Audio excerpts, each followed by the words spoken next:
e imagínelo. Esto es prácticamente derivado de un carro tirado a caballo del interior, ¿no?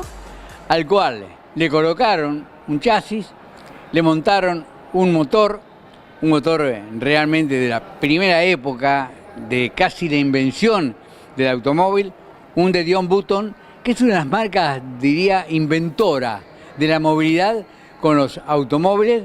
El asiento es prácticamente el de un carruaje de aquellos momentos tirado por caballo. Acá en lugar de tirar los caballos lo tiraban esto. Los comandos eran, te digo, había que ser piloto acá, ¿no?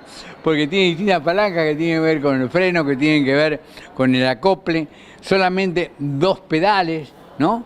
Tenían, generalmente los autos estos no tenían acelerador con el pie, tenían acelerador manual, tenían un acople o a veces era un cambio, porque tenían una caja que apretando el embrague producía el cambio de relación, una caja, digamos, multisatelital que inspiró por otra parte a las cajas Hydramatic automáticas desde el año 1940 en adelante, y el conductor tenía que, además de variar la dirección del vehículo, trabajaba con el avance al encendido, trabajaba con el acelerador, hacía el cambio con el pie, porque digamos, el movimiento era mecánico y además a través del pie.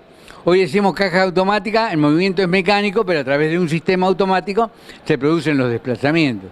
Los faroles prácticamente todos de bronce, con algún elemento, digamos, incandescente. Acá iba el depósito del combustible que lo producía. La parte metálica se empezaba a incorporar, pero las llantas no eran de metal como son actualmente. Las llantas eran un trabajo artesanal de madera. Póngase en la imaginación, remóntese prácticamente a más de 100 años. Bueno, con esto se transitaban los caminos de nuestro país y empezaron las primeras carreras.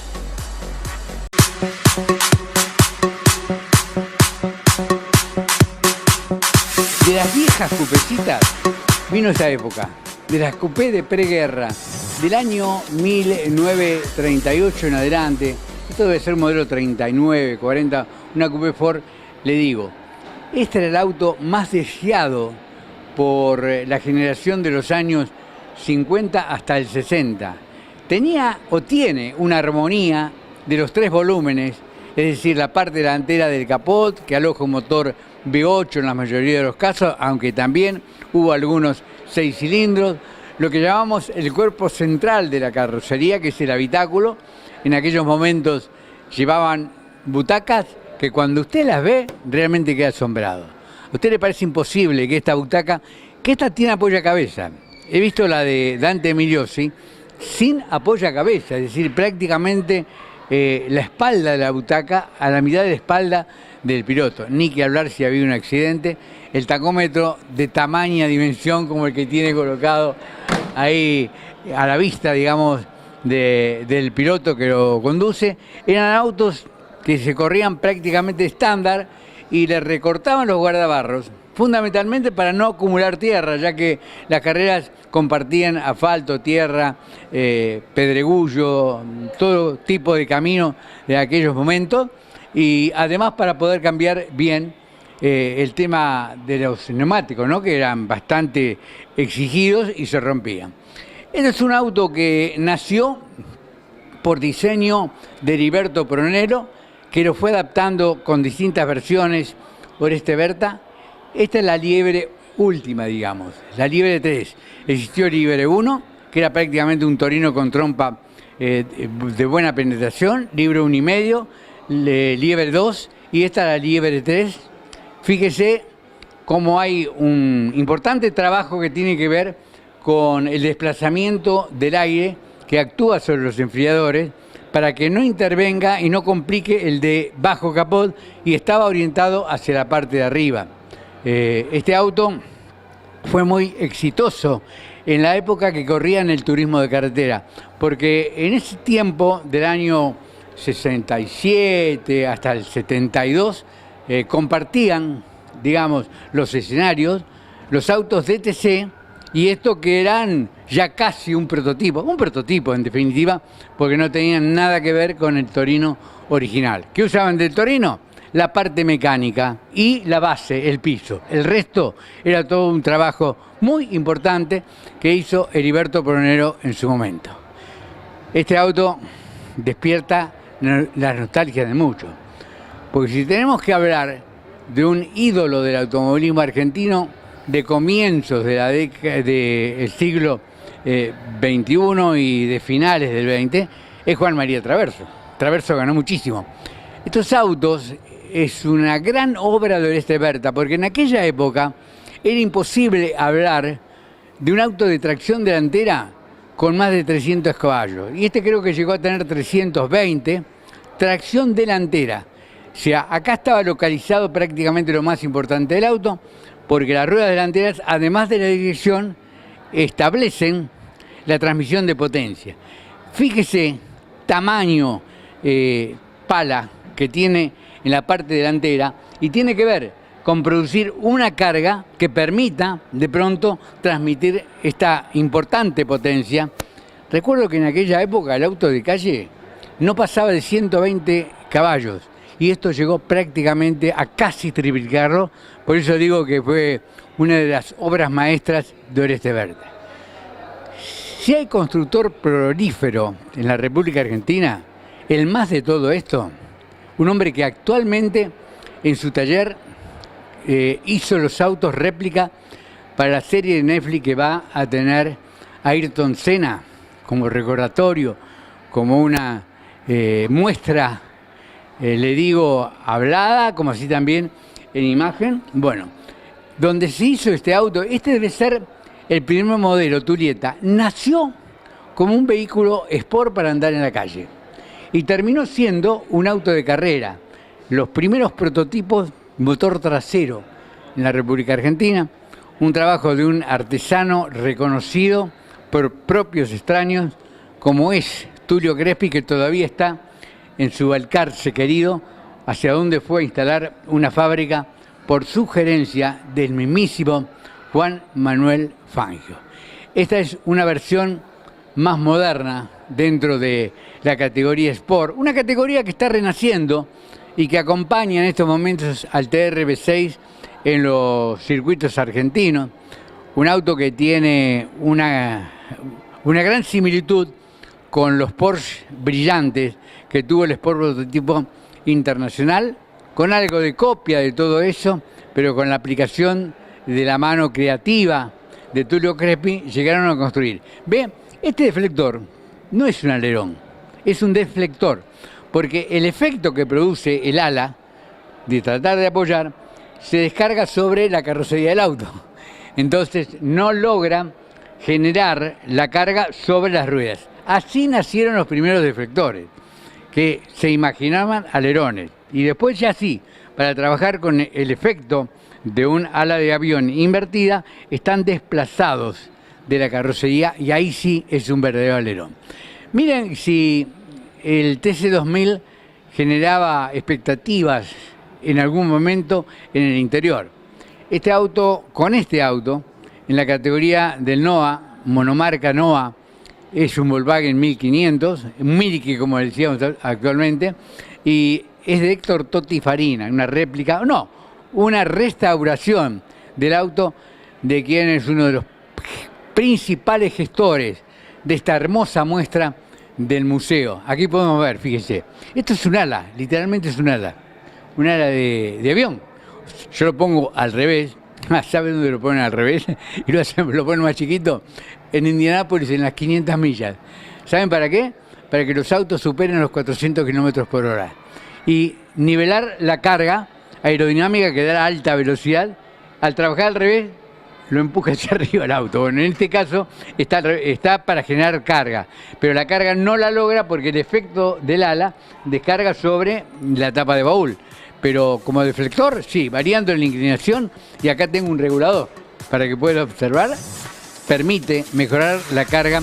Estos autos eran de tracción trasera, ¿no?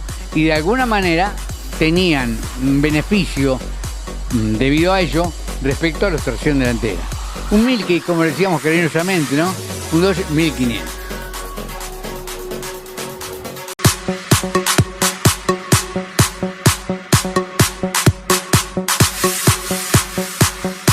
Sin duda, una de las piezas de lujo que tiene el Museo del Automóvil aquí en Río Hondo. Una maravilla, un Benetton 1996. Este auto fue diseñado, construido por dos realmente gestores de la campaña de Michael Schumacher, tanto en Benetton como en Ferrari, Ross Brown y Roy Byrne. Los llevó de Benetton a Ferrari oportunamente Schumacher y lograron tantos éxitos que ya habían iniciado en esta época. Este Benetton modelo 1996 es uno de los mejores reflejos, diría, de la Fórmula 1, con una incorporación de tecnología de informática limitada, reducida. El alerón es una maravilla. Ahí está Ford Metal. Ford Metal es un proveedor de la Fórmula 1 que incluso tuvo equipo, y Sergio Rigland fue el diseñador de uno de sus autos. Maravilla de estudio aerodinámico.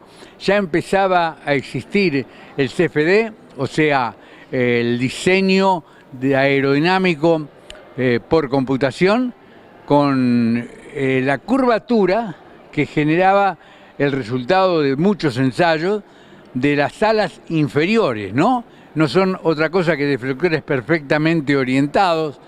Aquí hay también una solución que en aquellas épocas fue prácticamente una novedad, pero que posteriormente se fue incorporando, y le digo más, actualmente un poco como imagen de auto, digamos, sport, de competición, un auto de alta performance, pero ante la posibilidad de trabajar con el desplazamiento del flujo de aire posterior, se establecieron distintos canales de trabajo, o sea, el ala con que termina la corriente de aire bajo piso está debidamente canalizada. Actualmente se usa también, a través de pequeñas, digamos, no aletas, separadores de la cantidad de superficie que hay. O sea, el central está cubriendo prácticamente la caja, y allí vemos el ala principal inferior, de manera tal que cuando el auto rola o salta en un pianito o algo, al levantarse solamente anule la depresión que produce en el primer sector y no pierda el auto por desequilibrio aerodinámico, y mantiene de pronto todo lo que son los sectores internos con el valor de carga que vienen trayendo, desplazándose a alta velocidad. Una maravilla de auto este Fórmula 1, que más de una vez también algún piloto argentino, entre ellos Norberto Fontana, lo manejaron aquí, en el Autódromo de Río Hondo.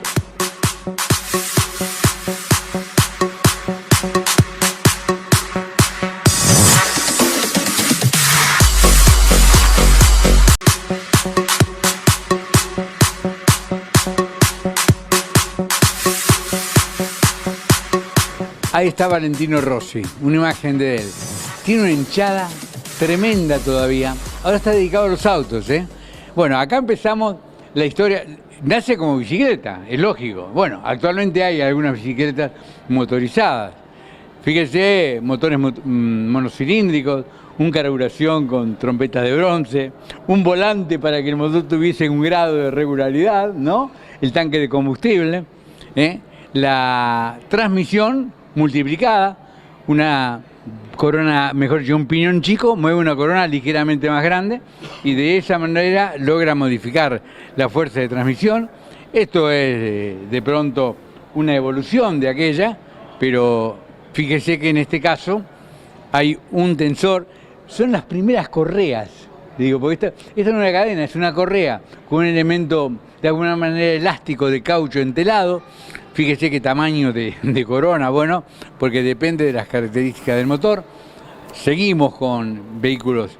Mire, yo lo invito a que Nelson le vaya mostrando las imágenes de la distinta evolución que tuvieron estos dos ruedas motorizados, que hoy es sin duda la MotoGP, junto con la Fórmula 1 y el Rally Internacional, la expresión de mayor exigencia que uno puede encontrar en la actualidad entre el motor de combustión y la transmisión de potencia, y además la aplicación de talento que tienen los pilotos, ¿no?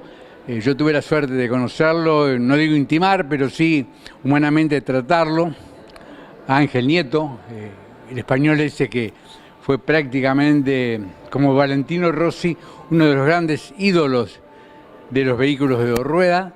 Hay de todo, Le puedo asegurar que si le gusta la moto, este cuarto compromiso que le decía cuando está en Río Hondo, del lago, las termas, el autódromo, lo va a complementar, además de los autos, las motocicletas. Lo invito a que sigamos viendo los distintos elementos mecánicos que enriquecen esta muestra, que le digo, en la Argentina, junto con el Museo Fangio y junto con el Museo de la Ciudad de Buenos Aires, son realmente la forma de revivir la historia de algo que nos apasiona, el automovilismo y el motociclismo.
Una época entre los años 67 y 71 de una categoría que fue la más aproximada al automovilismo internacional, Sport Prototipo.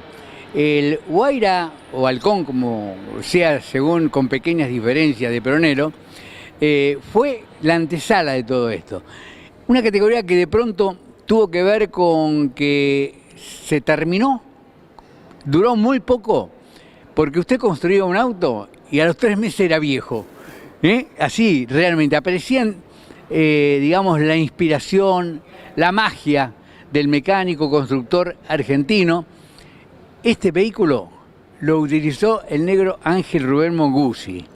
Tiene muchas cosas prácticamente originales, como son de pronto las torretas de suspensión delantera, ¿no?, que representan lo que originalmente traía el Torino. Todavía hay muchos de ellos. La mecánica es un motor, probablemente por lo que veo la carburación, un 380W, es decir, un auto que venía alimentado con 6 carburadores, un carburador por cilindro. El consumo, olvídelo, ¿no?, porque era tremendo. Creo que algo de 18 litros cada 100 kilómetros, ¿no? Y superaba los 20 en ciudad. Una maravilla. El trabajo que se hacía en aquella época era tremendo. Los tanques de combustible eran un atentado a la seguridad. Fíjese, está instalado dentro del habitáculo. Bueno, pero en aquella época era prácticamente siempre así, porque las condiciones de seguridad no estaban respetadas como en este momento. Y aquí hay un vehículo original que realmente da gusto verlo por la calidad de construcción y de restauración, ¿no?, porque estos autos corrieron oportunamente. Aquí está una de las Bugatti. La Bugatti es el emblema de competición antes de la guerra. Alguna vez tuvimos el gusto con Nelson Ramírez de visitar la fábrica. ¿Saben que estos autos son construidos íntegramente, pero íntegramente, tal cual le digo, salvo los vidrios, en Paraná? Jorge Nadón tiene homologado por la fábrica que representa a Bugatti, que tiene que ver dentro del grupo Volkswagen, no solo la carrocería, sino la suspensión. Se construye el motor íntegro, block, tapa de cilindros, bielas.